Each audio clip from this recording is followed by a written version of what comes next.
Hello चलो आइए, इस पर स्वागत है। जो हमसे ये बोल रहा है कि 25 डिग्री सेल्सियस पर 0.01 मोल गैस के एक नमूने को नियत ताप पर 4 लीटर से 1 लीटर तक आयतन संपीड़ित किया जाए। देखो, इस बार उसने क्वेश्चन हमसे बताया हुआ है कि हम 25 डिग्री सेल्सियस पर 0.1 मोल गैस है, उसके हम नियत ताप पर 4 लीटर से 1 लीटर आयतन तक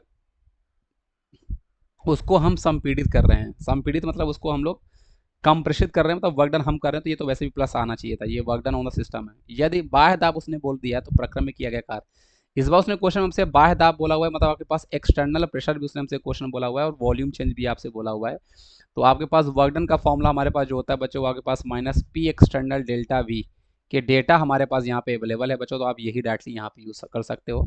एक्सटर्नल आपके पास जो क्वेश्चन उसने हमसे बोला हुआ है बच्चों, आपके पास हमसे उसने 4 बार बोला है। और वी देखो, डेल्टा वी मतलब v two minus v one होता है। डेल्टा वी आपके पास जो होता है बच्चों वो v two minus v one होता है। तो फाइनल प्रेशर वॉल्यूम आपके पास 1 है और -4 था, तो आपके पास बच्चों -3 आपके पास आएगा। तो -3 आप यहाँ पे करोगे तो कुल मिला के माइनस और माइनस मिलकर आपके पास 12 एटीएम लीटर आपके पास ऐसे मिल जाता है। क्योंकि एटीएम लीटर बताओ, क्योंकि हमारे पास 12 लीटर हो गया।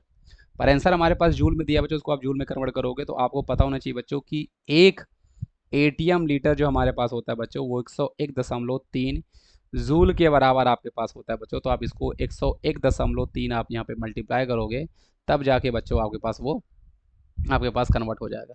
अब इसको आप जब सॉल्व करोगे तो आपको देखने से लग रहा है बच्चों आपके पास 1.2 के अप्रॉक्सीमेट हमारे पास आंसर आ जाएगा, है ना। क्योंकि आपके पास ये 12 मल्टीप्लाई बाय 101.3 आपके पास आंसर हमारे पास बच्चों आपके पास 1.215 आपके पास into 10 power 3, sorry 10 power 3 joule आपके पास ये आंसर आ रहा है।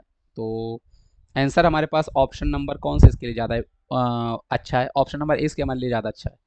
तो वर्क डन में बहुत ही कंफ्यूजिंग होता है बच्चों। आप क्वेश्चंस को मैं बार बार बोल रहा हूँ बच्चों, आप क्वेश्चन को 1 से 2 बार पढ़ना और वहाँ पे देना देखना कि क्या यूनिट दिया हुआ है, कौन सा फॉर्मूला वहाँ पे सूटेबल बैठेगा, वो जानने के लिए कौन सा कंडीशन देखो उसने कैसा दिया है, बाहदा क्या दिया है। ये सब चीज़ें आप पढ़ोगे तो आपको दिक्कतें नहीं आएंगी, आप इजीली क्वेश्चन को हकल पा रहे होगे। अदरवाइज आपको प्रॉब्लम जो है बच्चों वो पूरे क्वेश्चंस के दौरान आती रहेंगी।